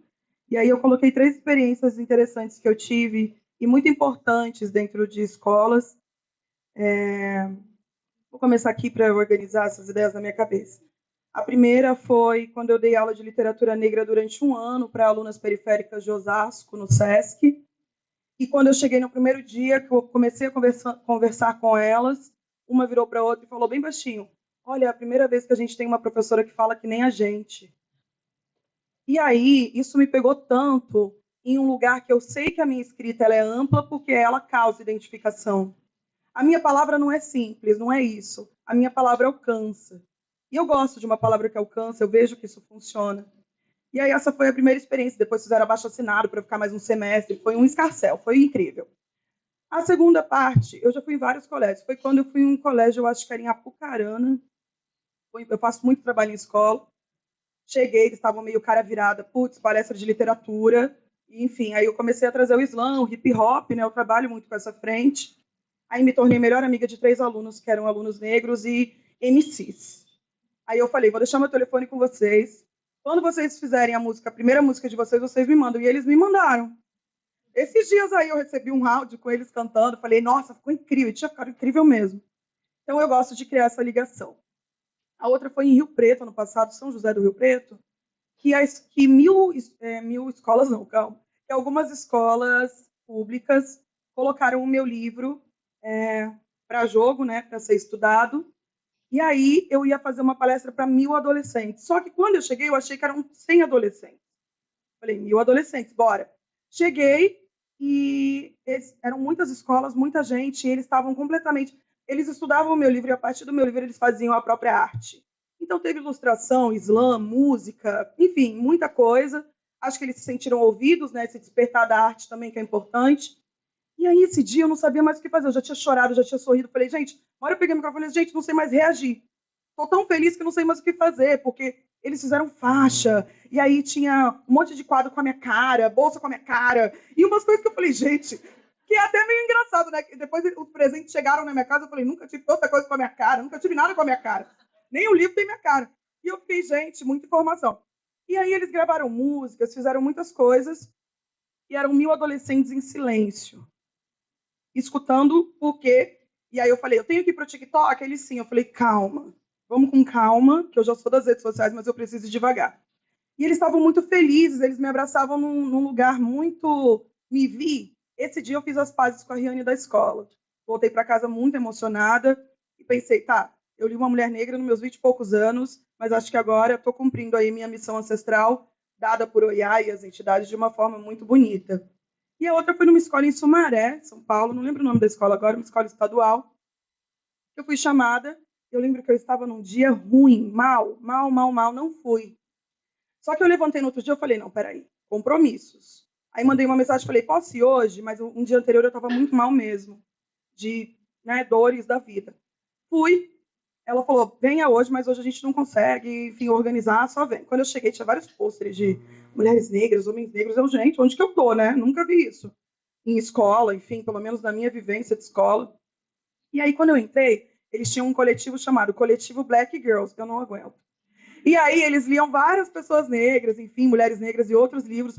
Cheguei, eles estavam com o meu livrinho abraçadinho, assim, e eu acho que uma coisa que eu decoro muito das escolas e das faculdades também é o olho no olho. O sorrisinho que as pessoas vão ouvindo. Quem já me leu, eu sei quem já me leu aqui, porque é um sorrisinho muito específico, você fica olhando para a pessoa assim, depois eu vou dar um abraço nela. E eu gosto dessa troca, que é o que me movimenta, que é o que movimenta a missão ancestral que Exu me deu, quando ele me disse no terreiro que a minha missão era a comunicação, era a palavra. Quando ele me disse isso, eu já entendi que não tinha como voltar atrás, que seria esse em frente. Sentei naquela sala de aula, a maior parte dos alunos negros, indígenas, afro-indígenas, enfim, com um sorrisinho, e tudo era interessante. Aí eles fizeram um biscoitinho para mim. Eu adorei os biscoitinhos, achei muito significativo. E tudo era muito interessante, assim. o jeito que eu me colocava era interessante, a forma que eu pensava era interessante, e eu estava conversando com eles tranquila, falando, e qual foi o último álbum que vocês ouviram? E tudo, e aí no final eu falei, eu consigo agora identificar, eu acho que é tipo um radar de artista, quais são os adolescentes que já escrevem, tem, sei lá, gostam de qual, enfim. E aí eu falei, você escreve? Aí ele falou, não escrevo não. Aí os alunos, escreve sim, ele não quer admitir. Então eu vou impulsionando, vou puxando. E depois eu vi a foto que a gente tirou. Esse dia, quando eu entrei no ônibus da volta, eu quase perdi, saí correndo, tinha um outro trabalho, eu vi minha preta velha sentada do meu lado. Eu falei, já vi, tá tudo bem, pode ir. Não gosto de ver. Sou macumbeira, mas não gosto de ver, não. E aí, eu entendi ali que ela estava me acompanhando dentro dessa missão também. Eles estão sempre por ali. Padilha, Exu, Caboclo, Preta Velha, enfim. E aí eu falei, ai, a senhora está aqui, então é porque era para eu ter vindo mesmo diante de uma dor extrema, também sair de lá muito recarregada, né? Diante das dores da vida, às vezes a gente não sabe. A gente espera que aconteça algo extraordinário, e o extraordinário é bem pequenininho. Esse dia foi bem pequenininho e completamente extraordinário. E aí eu vou trazer isso da escola, e tem uma outra coisa que eu fiquei pensando. A grande crítica negativa, hoje em dia eu faço deboche com as críticas negativas, mas a grande crítica negativa dos meus poemas é que não é poesia. Eu adoro essa crítica. Porque não é uma poesia que parece com a poesia acadêmica, branca, padrão. Graças, né? Ainda bem. Meu objetivo nunca foi parecer com essas poesias. Não sei se as pessoas sabiam isso desde o início.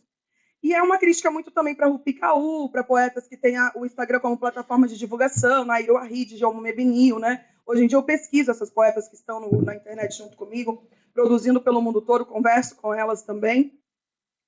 E eu escrevi um poema no meu livro novo, que eu não vou ler inteiro, mas eu falo alguma coisa como que eu irrito os poetas das métricas e que a academia padrão me detesta. Mas a parte mais importante desse poema é quando eu falo que as mulheres negras das faculdades estão com meu livrinho na bolsa. Gente, eu não consegui terminar a faculdade, eu sofri uma violência tão grande na USP e eu não terminei. E aí parece que eu estou terminando de algum jeito, aí entre os meios dos corredores, e essas mulheres carregam esses livros, não só mulheres, né, mas também carregam esses livros pelos corredores, de alguma forma eu vou cumprindo o meu legado também. Então, me emocionei um pouquinho, mas vamos lá, Capricorniana. Com Lua em Câncer.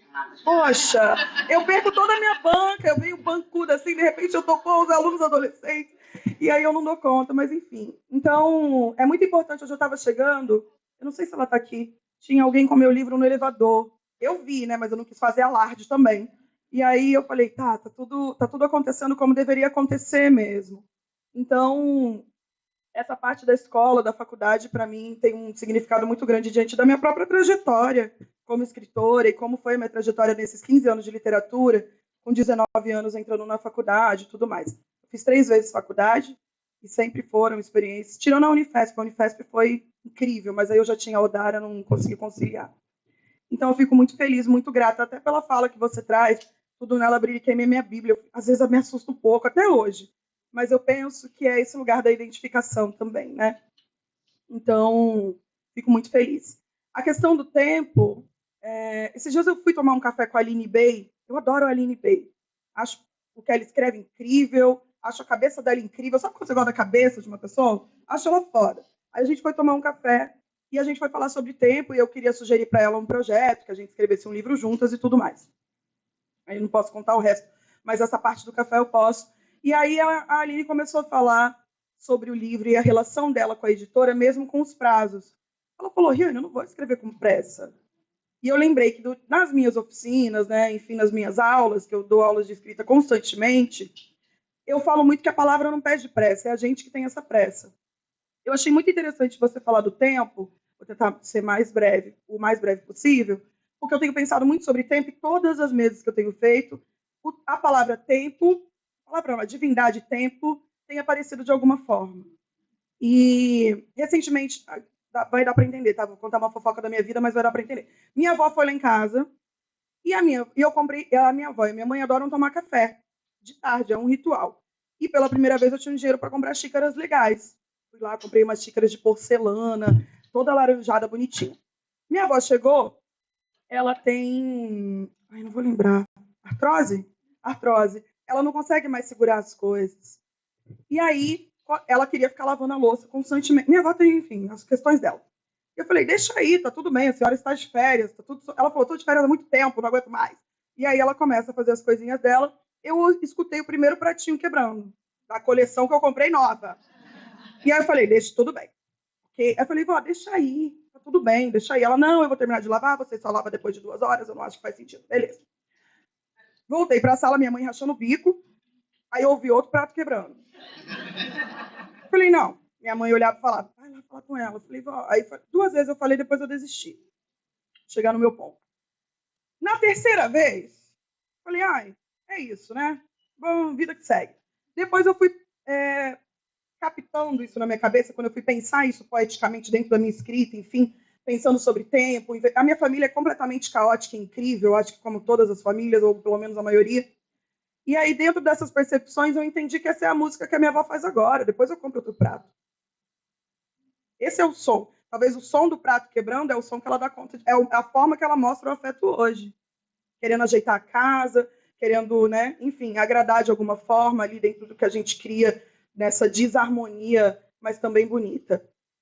E aí eu fiquei pensando nisso, escrevendo esse livro, que é um livro sobre tempo, meu terceiro livro é um livro sobre tempo, que eu demorei 5 anos para entender qual era a música que estava tocando no tempo desse livro.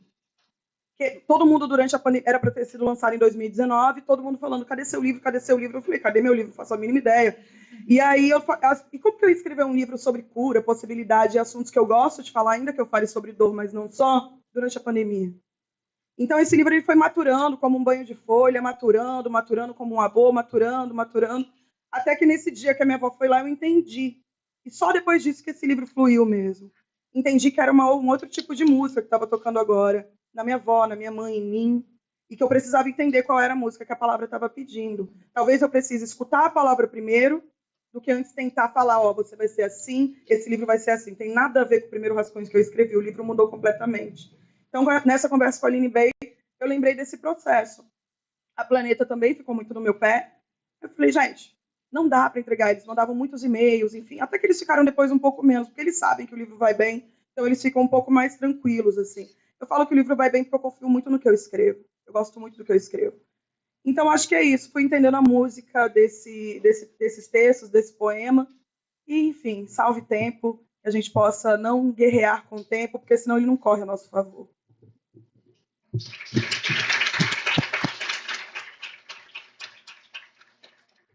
Bom, a minha poesia entra na escola por alguns acessos, né? Mas eu acho que o primeiro grande portal da entrada dessa poesia na escola foi com o poema Quadrilha, que é um poema que algumas pessoas podem conhecer. Foi um poema que foi censurado. Eu sempre tremo quando eu falo disso. Foi um poema que foi censurado porque é um poema que... Esse poema saiu em outdoor, em Busdó, numa cidade menor do que Salvador, mas muito conhecida, né, que é Ilhéus, entre Ilhéus e Itabuna. E num determinado dia eu só recebo uma notícia de um amigo meu à época que ele disse assim, vai para casa. Eu falei, vai para casa? Era amiguinho assim de um beijo, né? Tinha um beijinho no meio também. Eu disse, vai para casa, que ousadia. Eu estou aqui fazendo minha vá para casa, porque ele estava tão apavorado que a primeira coisa que ele disse, Lívia, vá para casa. Eu digo, não vou, estou ocupada. Eu não quis ser essa sua do nada. Aí já banquei logo aqui o meu discurso, né? Não vem mandar em mim, não. E aí ele disse, olha, vamos fazer o seguinte, confia em mim. Onde é que você está? Estava num veterinário com uma amiga. Entra num táxi e vai para casa. Na época era táxi, né? E aí, no táxi, ele veio me contando o que tinha acontecido com o poema. Alguma pessoa da polícia, tinha tirado foto do outdoor, com o poema, com minha foto, com meu nome. E aí a pessoa, claro, pesquisou a minha vida inteira, né, lá nos autos da polícia. Ainda bem que a fichinha está limpa até hoje. Não perdi ainda o réu primário, nem pretendo. Mas ele botou minha foto, fotos que ele achou na internet, com meu nome, onde eu trabalhava, o poema e a pergunta.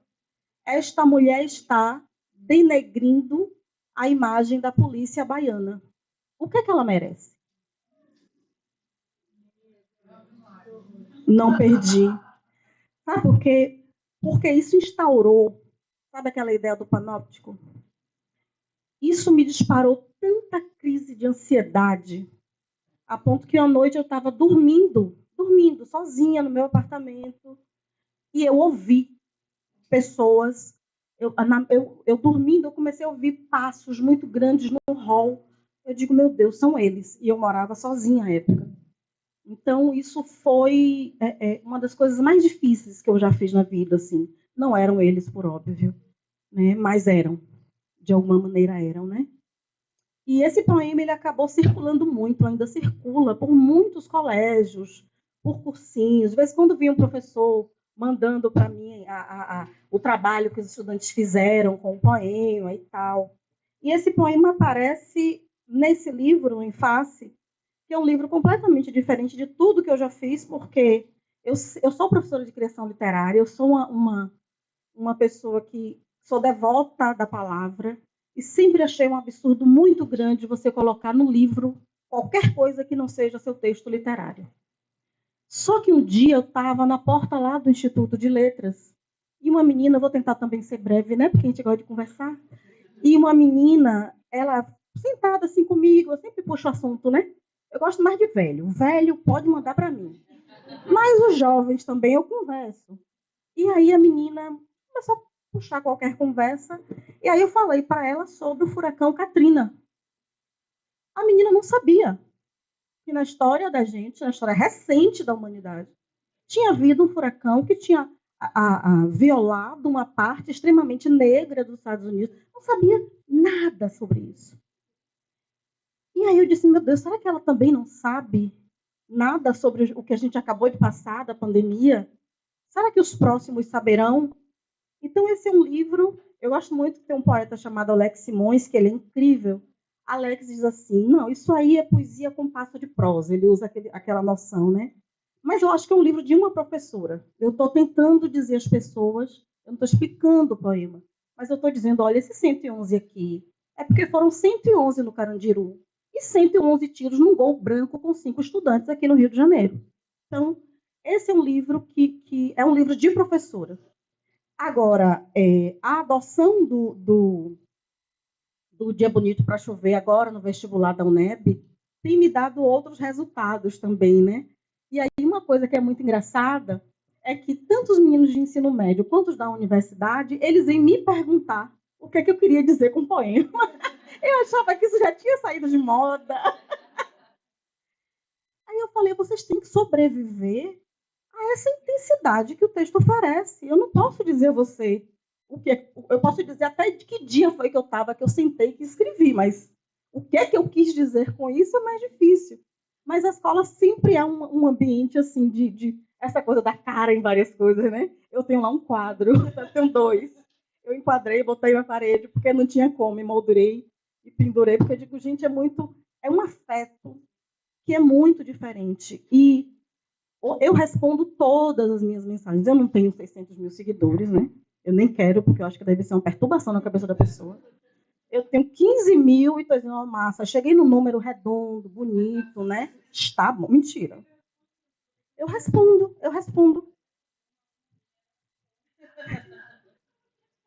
E sou eu mesmo. Ai, que linda. Que linda. Então, eu acho que essa entrada na escola ela é essencial, principalmente porque esses estudantes raramente terão acesso a mulheres escritoras com essa cara, uma mulher preta de pele escura. Então, muitas vezes, a gente vai ter uma circulação de textos, de elementos, mas, assim, quando eu chego, como aconteceu há alguns anos, né, o Colégio Rotary, o Lamonto Júnior, lá em Itapuã, lá em Salvador, fez uma exposição, então eles liam textos literários e faziam um teatro, ou qualquer obra, mas assim, o que me impressionou é que eles traduziram poemas e contos em cenas. Então, eles faziam uma cena de segundos e aquilo era a interpretação do texto. Aquilo me impactou demais, né? A ponto que teve uma parte que foi de Conceição também. Eu liguei para ela, Conceição, você não vai acreditar. E aí calhou que quando Conceição ia passar para Salvador, eu levei ela lá e os meninos fizeram a apresentação para ela. Foi muito lindo. Bom, quanto ao tempo, né? Eu não sou uma operária da palavra. eu poderia dizer que eu sou uma procrastinadora profissional. Eu tenho um talento para isso, cara. Mas eu não vou também vulgarizar, eu prefiro pessoa, né? Eu até recitei na estante ali brincando. Ah, que prazer, como é não cumprir o dever, ter um livro para ler e não o fazer. No meu caso, até um livro para escrever e não o fazer. Mas eu acho que isso tem, assim, primeiro porque realmente o tempo, eu não brigo com o tempo. Eu não brigo, eu tento me dobrar à força, porque não tem como, né? Tempo rei, já dizia Gilberto, né? Então, assim, uma coisa sobre o Quadrilha que eu esqueci de dizer, perdoem, parêntese aqui. Ele esteve presente no concurso para professor do Estado, do ensino médio lá na Bahia. Então, o Estado inteiro leu esse poema e teve que responder uma pergunta, os professores, né, para passarem no concurso. Então, assim, sobre o tempo, eu sou lenta. A minha Oxum é velha, é uma senhora que não tem pressa para um nada. E aí eu vou botar na conta dela mesmo. Mas também porque eu acho... uma das coisas assim, que eu agradeço todos os dias é o fato, e aqui não vai nenhum tipo de vaidade, não. É uma questão para mim. Graças ao Oxalá, eu não vivo da minha poesia porque eu estaria passando fome. Porque se eu tivesse que entregar um livro a cada ano, eu digo, meu Deus do céu, vai ser uma odisseia. Aí eu vou passar uns 10 anos, então assim, eu sou muito lenta para escrever. Porque se eu tivesse a opção, eu não escreveria. Muito sinceramente. Escrever, fazer essa poesia que eu entrego, né? É um processo muito... É uma oficina intimista, é uma oficina doída, sabe? Eu não sei escrever poesia feliz, que vai ficar tudo bem. E não vai, cara. Em algum momento a gente vai ver que não deu certo e a gente vai ter que ver o que eu vou fazer com isso que não deu certo, né? Ainda bem que tem Riane que me compensa. Então, assim, o tempo, para mim, toda vez que me perguntam sobre o meu tempo de escrita, meu primeiro livro foram 10 anos para sair um livro. Aí depois são intervalos de 5, 6 anos.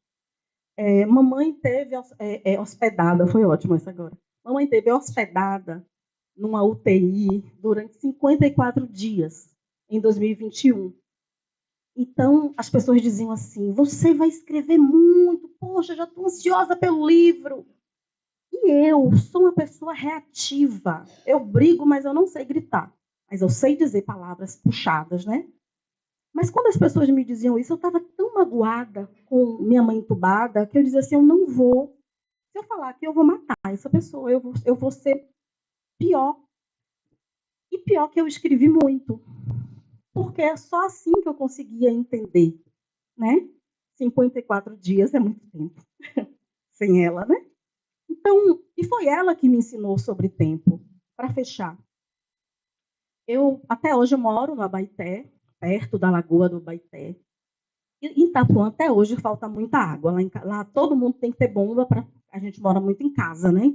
Então tem que ter bomba para subir com a água.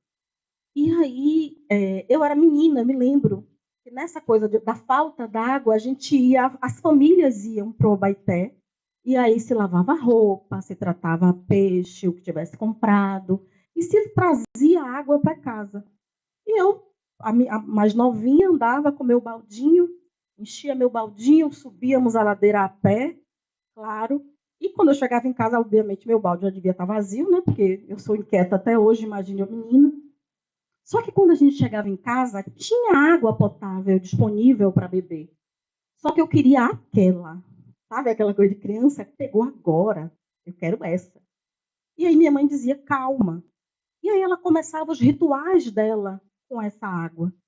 Então minha mãe pegava a panela, que era uma panela para aquela função. E naquela panela se fervia a água.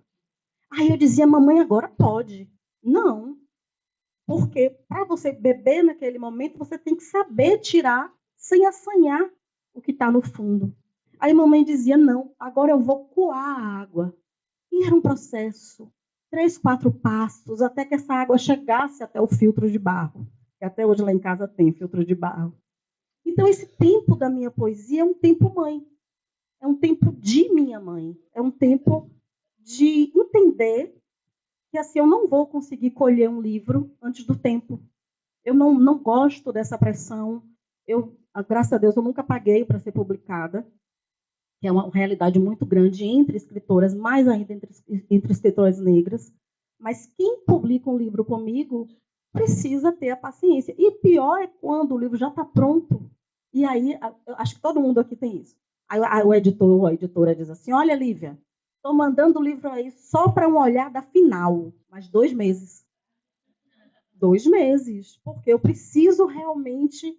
Então, assim, eu acho que a escrita, para mim, assim, né? Eu preferia fazer outra coisa, realmente, eu preferia.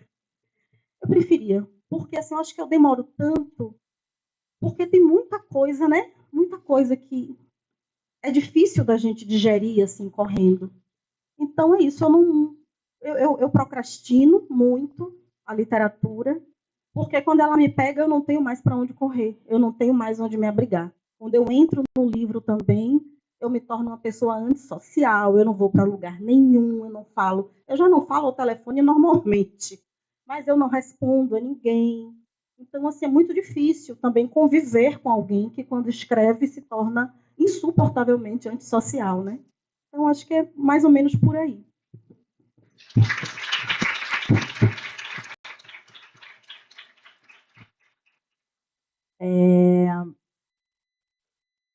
Entre 2014 e 2023, eu quase morri algumas vezes.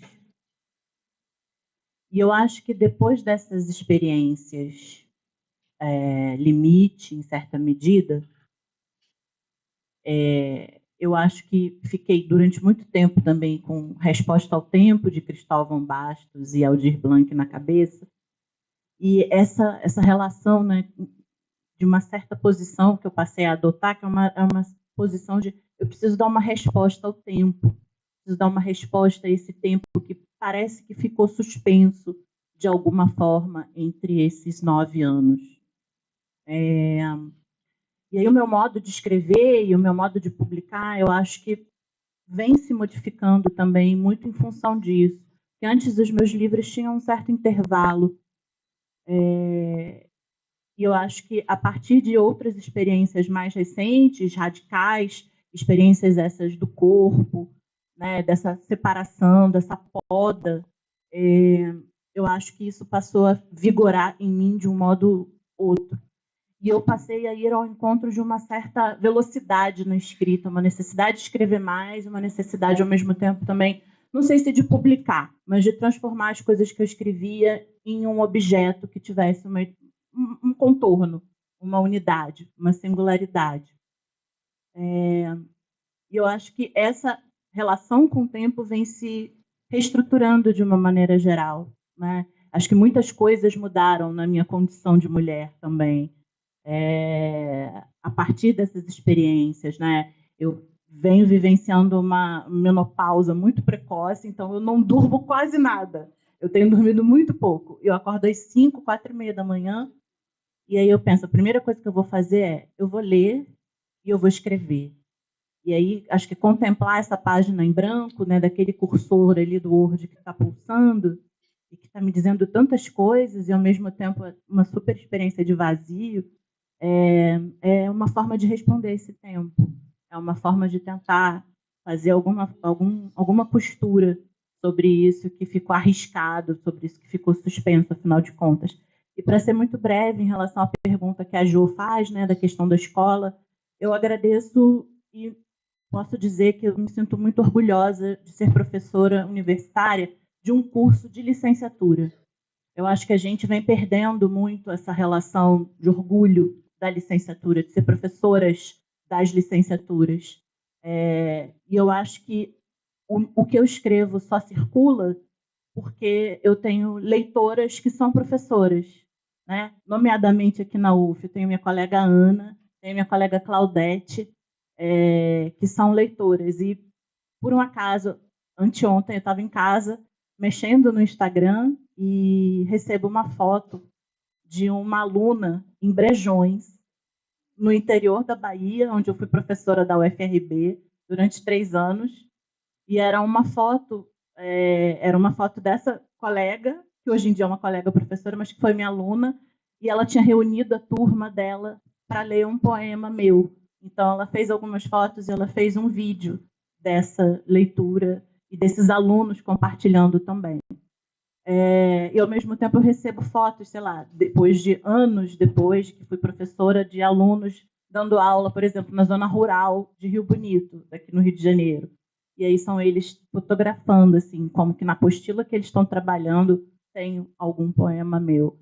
E eu acho que é isso, a palavra sai, né? A palavra sai e ela vai ao encontro dessa outra possibilidade de resposta, que é também um modo de responder ao tempo, não mais com a minha boca, mas com a minha mão, com a minha assinatura, mas noutro corpo, noutra voltagem, noutros territórios, noutro tempo também, afinal.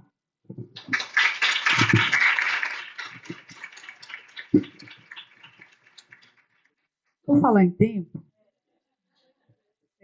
né, vocês terem uma ideia, a gente tem menos de 20 minutos. Então, vou agradecer a minha mediadora, minha parceira mediadora, Jo, que ela fez uma pergunta, né, que foi produtiva aí nas respostas. Eu vou aproveitar o gancho dessa história de escola. Lá no Cefet, em todos os Cefets e institutos, a gente tem pós-graduação, tem mestrado, doutorado, graduação, mas todos nós atuamos no ensino médio. Então, a gente tem... Você também é minha colega de rede, sim. Isso. Então, a gente tem os pés na escola básica, mas eu vou aproveitar o gancho para fazer uma espécie de manifesto, que a escola básica está com um problemão chamado censura. Então, por mais que elas tenham, na maioria das vezes aqui, boas experiências, a gente tem coisas terríveis acontecendo todos os dias. E não é de hoje, não é de 2 anos, nem 3, é de 20. É de sempre, na verdade, né? Sempre teve problema. A literatura sempre foi uma ameaça, um problema, uma questão, e um monte de gente vigiando, inclusive a literatura juvenil e infantil. Não só as autoras que escrevem para adultos, vamos dizer assim, mas os livros infantis. Vocês devem ter acompanhado problemas com Pedro Bandeira, né? Problemas com Ziraldo. Você fica pensando, gente, onde é que arrumaram alguma coisa? Porque as pessoas cavam alguma palavra, tudo ficou difícil. E na vida do professor da educação básica, isso às vezes significa demissão, exoneração, perseguição. Não é simples. Eu estou falando porque já passei por isso como autora e como professora. 20 e poucos anos atrás, eu fui demitida porque adotei um livro do Paulo Leminski. Então, assim, não é, né? Sabe por quê? Eu tinha a palavra merda, alguma coisa assim. Aquele poema dele que tem uma... Isso, né? Isso tem mais de 20 anos. Então, assim, eu acho que a gente precisa muito dar atenção para a formação e para o que acontece na escola. A escola não reage. Se for escola privada, não reage mesmo. Ela só atende o cliente. A escola pública, a pessoa fica desamparada. Ela pode não ser demitida, embora, repito, tem exoneração. Por quê? Porque entra o vereador na conversa, aí vem, e como é que isso começa? Rede social. Né? Então, é assim, aquele grupo de pais, mães, que faz uma fake news, assim, praticamente. Né? Eles fotografam um trecho do texto, mandam para grupo, e dizendo assim, olha aí, né? Não sei o que lá, não sei o que lá. E aí forma uma onda de coisa louca.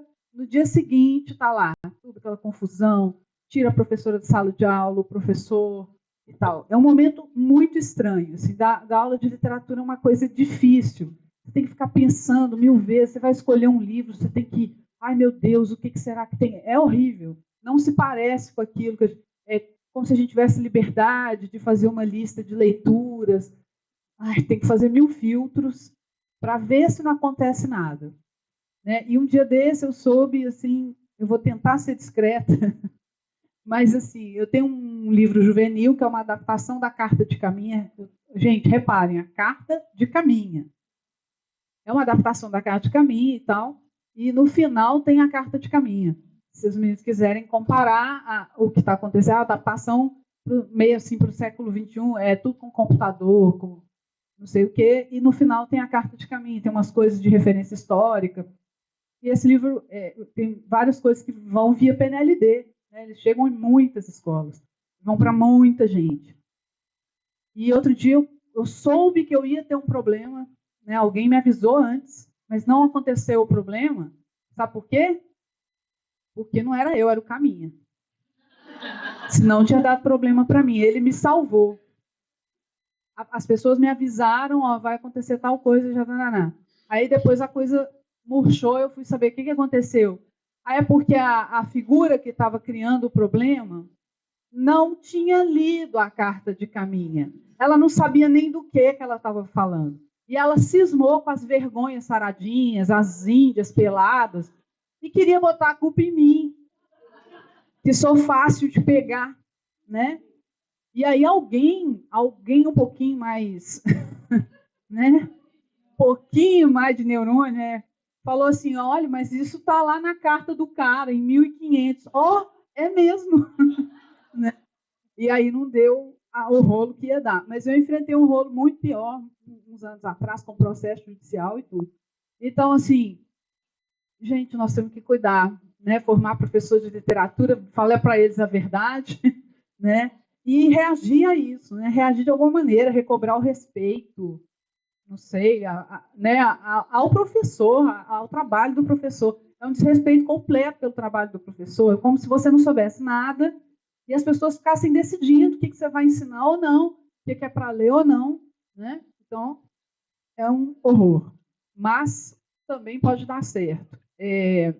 Mas é uma coisa que dá medo, né? Dá medo, porque às vezes a sua reação vai ser também punida, né, com alguma coisa que é séria na vida de uma pessoa adulta. Né? Você chegar em casa demitido não é legal.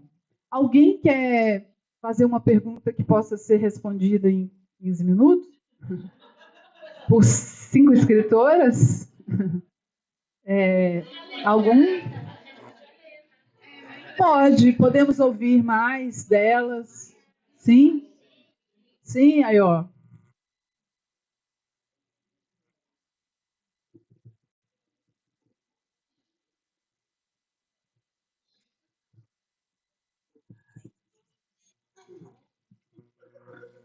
Esse aqui não tem título, mas é dedicado a um poeta grande amigo e também tradutor, que é o André Capilé. Falar escuro fluente, treva e noite, o leve lusco-fusco quase canto a dispersar os olhos, pois o que não se vê ressoa, adensa ao ar quando chega num silêncio morno, pálpebras pesadas, a calma de caminhar água adentro. Na imprecisão da palavra, dirão noturna, pois o breu parece fechado a quem não é fluente e depende das luzes. Teme a língua turva dos sentidos que podem e são. Falar escuro com destreza, a manha de acolher o corpo, até não ser só mais um, e habitar a batida de preto em que tudo vibra.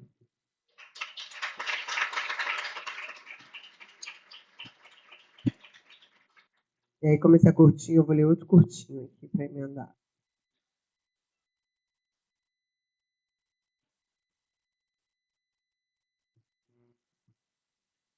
Audrey. O desejo é também a descoberta da beleza como algo milagroso, de um mapa para a porta do não-retorno.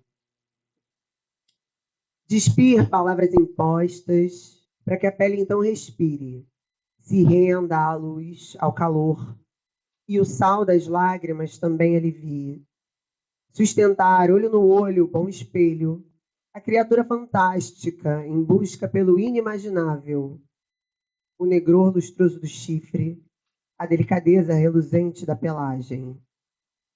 Afiar ferramentas outras, hábeis para a casa possível, onde se pode cantar, cozinhar e dançar juntas, criar abelhas e combater apenas pragas do jardim. Guardar na pele o arrepio do riso depois do banho de mar, no qual a mãe leva todo quebranto. Trabalhar por esse mundo, até forjá-lo gentil para as crianças. Terminado o terror, o poder então se assenta na escolha de um novo nome. Na intimidade difícil de destilar a vida, alquimia do silêncio em ação, o luxo de ser perigosa, unicórnia, começa ao dizer não.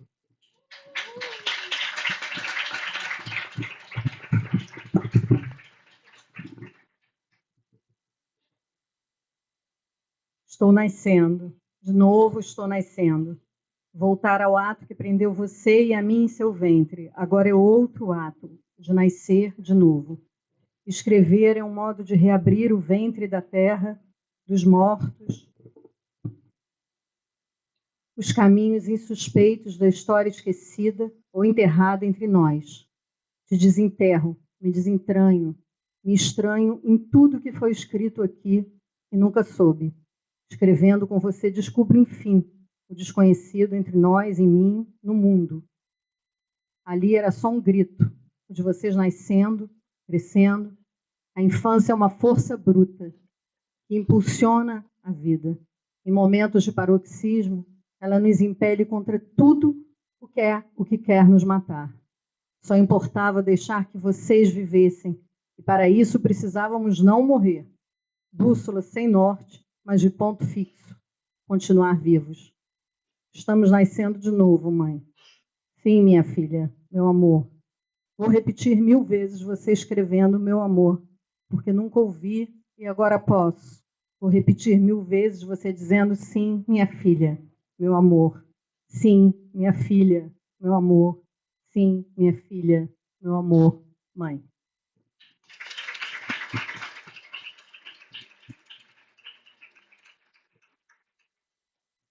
Eu separei 2. Esse aqui ele tem o selo Lívia Natália de aprovação. Vou explicar que eu fiz uma oficina com Lívia, lembra? Ué, claro, eu preciso aprender com as minhas refs.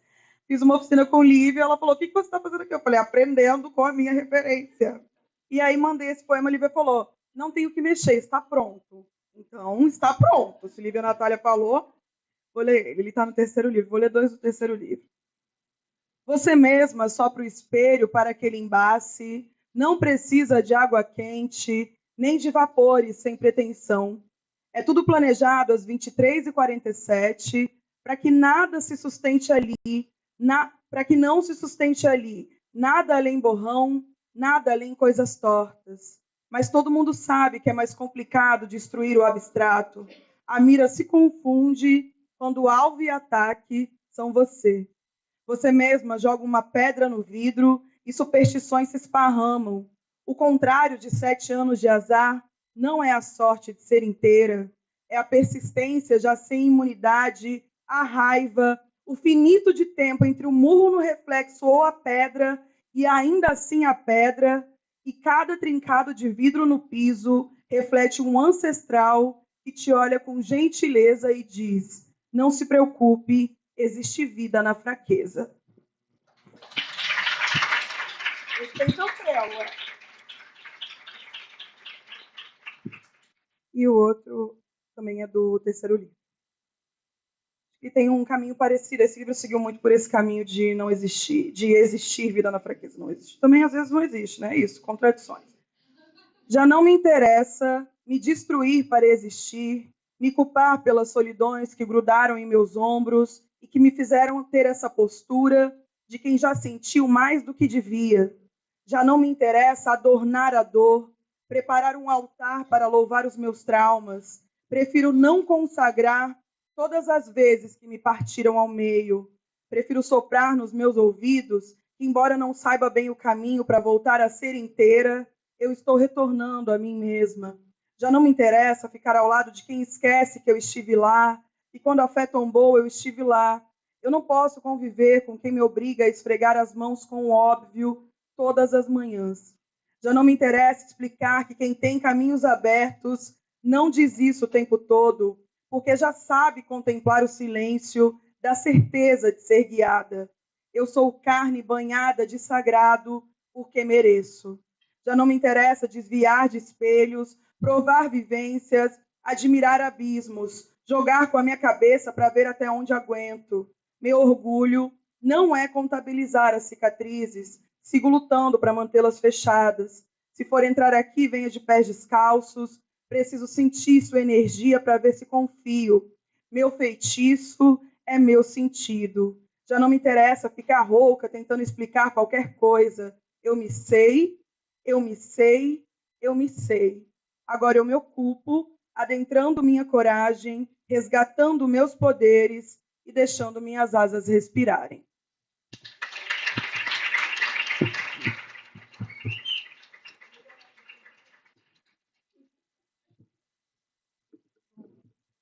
Eu também vou ler 2. Dos Descaminhos. Chorei, como todas as mulheres choram, bebendo das lágrimas o sal. Vivi do desamor a cena triste, que a dúvida tece e o silêncio reforça. Segui o destino, cumprindo a sina. Como saber se a lâmina alojada nos olhos era amor? Se a água nada guarda do que cala? Sangrei apenas, cedendo ao ritual do sacrifício. Intensa, a dor caminhava comigo e ladrei bruta pelas ruas como quem canta. Fui irmã das putas que se apaixonam e abortam, das virgens que se jogam ao mar como ofélias ensandecidas. Fui a bêbada que gritava nomes imundos. Dos mais sujos eu gritei: amor. Sentei-me como uma louca vestida de noiva e teci enxovais negros enquanto esperava amor. Toda noite era outro desabrigo, uma ausência estrondosa e vasta. Como quem espera quem não chega, vesti roupas claras e fiz papelotes nos cabelos. Amanheceu e o sol queimou a minha face descoberta. À noite, meus ossos doeram exaustos. Entregue à espera, o tempo pesava. E minhas mãos envelheceram, tecendo o manto. Enviuvada e envilecida, cosi e descosi o manto triste, e o milagre do amor se negava. Gastei a palavra, retendo o gesto. Passei o amor nas dobras dos corpos. Tudo inútil. Só achei as rutilâncias da incerteza.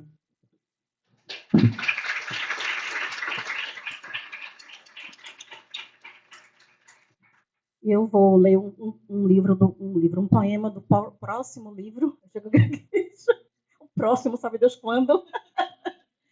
Mas é dessa série de poemas que eu escrevi, né, enquanto velava a mulher da minha vida. Quando minha mãe morrer. Esse poema é para as filhas de Angélica Moreira, que soube dar a G1 a nossa diáspora. Para Ana Lu, Márcia e Marcos. E para todas as filhas e filhos que não podem mais chamar pela mãe. Quando minha mãe morrer, quero que ela vire semente do que foi. E se plante fundo na barriga dos que a amaram e dos que a amam. Lá dentro, ela será uma luz bonita, desfeita de existência. Não haverá dor. Ela poderá chamar pelo pai, e ele, como no milagre, socorrerá sua menina, largando para lá a agulha com que tecia as redes. Peixes muito graúdos perderão a oportunidade de serem pegos por Abelardo e seu sorriso macio. Mas o motivo é justo e certo, afinal, ele estará ocupado buscando a menina miúda da casa onde a escravizaram, como quem salvava. Quando minha mãe morrer, quero que ela tenha com que alimentar cada barriga onde se plantar, sendo memória uma comida bem temperada, como as que Angélica fazia, e que as pessoas possam se fartar dela e rir, alegres pela vida que ela teve. As meninas de Dona Tieta, as vizinhas apanhadas de marido, as mocinhas que ainda não podiam dizer que seu corpo já era feliz, aquele vizinho com erisipela, cada paciente que mamãe acalentou, todos estarão prontos para lhe estender um tapete bonito, feito de folhas de Oxalá, onde ela tomará o bori para fortalecer a sua cabeça e a nossa, enquanto desenha seu caminho de estrela. Quando minha mãe morrer, ela não irá a lugar nenhum. Seu espírito morará na massa primordial até quando? E no tempo da divindade, que é sempre, ela me escolherá de novo. Filha, irmã, mãe. Quando minha mãe morrer, e há de demorar muito tempo, ela estará de novo. Velha, mulher, criança, útero. E ela será alimento de beleza e luz para cada um de nós.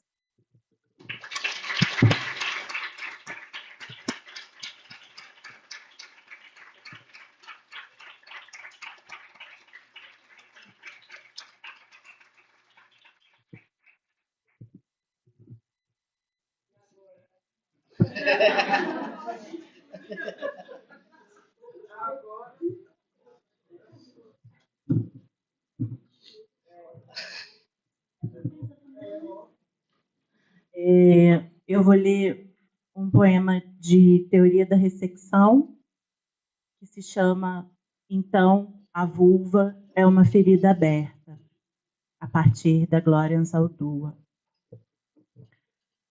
O número na porta do quarto nada dizia, era somente uma direção qualquer para quem sequer me conhecia, apesar do corpo na maca, apesar dos curativos cobrindo o corpo, os furos no coração, a antipoesia.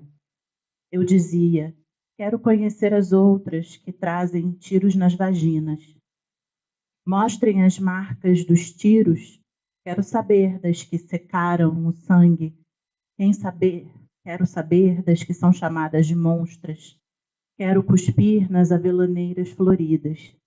Quero um ritual fúnebre, uma dança de chofre, repentina, lamentosa, dos corpos que levantam das macas das mulheres amarradas, das mulheres invaginadas, que existem fora do circuito das que são muito para dentro.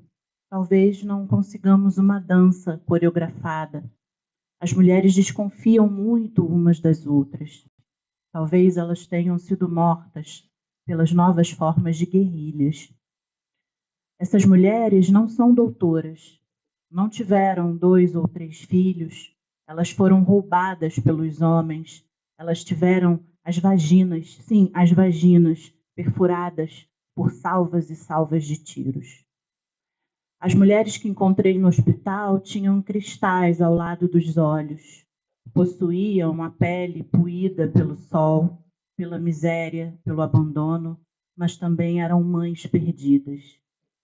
As avós e as bisavós vagavam entre as alucinações, entre os cataclismas, elas me ensinaram tempo, onde eu via a mudez autoritária do Senhor, que eu acatava, mas não entendia. Um coro de mulheres velhas entoava Lord, can you hear me? Parecia tudo uma grande ironia. Enquanto mais uma de nós se rebelava, recebendo tiros, nos dentes, nos peitos, nos tiros, nas vaginas. Eles riam de todas nós na clínica. Nós portávamos uma insígnia ao pescoço e os nossos preços eram bem baratos. Ficamos fora dos leilões, fora dos lucros das cidades. Não tivemos carnavais. E naquele tempo, onde o lugar nenhum que fomos era ainda música imberbe, nessa passagem, houve o coro das que se fuderam e a pele arrancada das que foram fudidas. Ficamos todas nós sob um pedaço das glebas, fomos esmagadas pelo douto conhecimento, ficamos órfãs da história, fizemos forcas com as palavras que compunham as nossas genealogias. Talvez tenhamos chegado a um estágio 4, o de levantar das camas e das macas. Não sei o que fizeram de nossos ventres. É possível que eles os tenham alugado. É possível que tenhamos sido mais uma vez violadas como a terra. É possível que matem as que não querem filhos. É possível que a dança macabra delas soe vingativa, ou lúgubre, ou arredia, mas em seus cabelos e línguas, as medusas guardam tesouros sobre amortecer, sobre o combater, o combate covarde. Nós somos as mortas-vivas que souberam gaguejar na língua doce dos afagos, trazendo uma ou duas víboras entre as passagens na garganta, quando nós formos a quem as testemunhas do abate endereçarão o canto dos pungidos.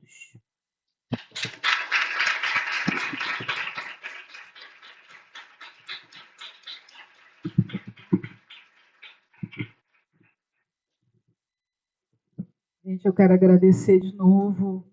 Eu acho que todo mundo veio para cá sabendo que ia ser uma coisa legal, mas foi muito mais legal do que a gente podia antever, né? Obrigada por essas leituras emocionantes. Acho que ficou todo mundo aqui assim, agora um pouco desconcertado, né? Que coisa boa. A literatura faz isso. Eu quero fechar primeiro dizendo, ontem a Prisca Agostoni esteve aqui, né? Não sei se todo mundo estava aqui na mesa de ontem. Eu não sei se ela mostrou o último livro dela, chama Arqueologias. O último não, eu não sei porque que veio. O mais recente. Essa é uma coleção só de mulheres. Chama Madrinha Lua, uma homenagem a Henriqueta Lisboa, que é uma poeta menos conhecida do que deveria. E a Madrinha Lua tem 12, esse é o 12º título, só poetas brasileiras contemporâneas. Então, um convite para vocês. A editora é a Peirópolis, de São Paulo, que produz muito para crianças e adolescentes, mas são livros para todo mundo. Não são para crianças e adolescentes, mas também querem chegar nas crianças, nos adolescentes principalmente, como livros de autoras brasileiras, né? E, para fechar, eu quero ler um poeminha bem pequenininho, em homenagem a essas escritoras maravilhosas. É assim, ó. Carta do velho editor ao colega no século XXI. Prepara-te, caro. É muita poeta para esconder sob o tapete. Melhor ouvi-las numa boa, que o tapete delas voa.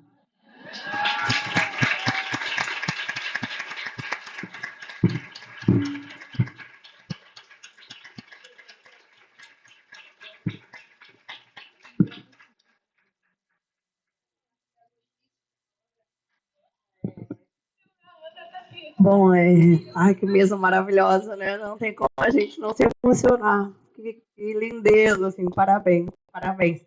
Mas eu só quero falar sobre a logística. Agora a gente vai arrumar essa sala para a sessão de lançamentos. A gente começa com o lançamento da apresentação da Mariana e depois, então, o lançamento das escritoras que estão presentes aqui. Então, vocês têm alguns minutinhos para ir ao banheiro, alguma coisa assim. Depois voltem, que às 19h40 a gente tem os lançamentos.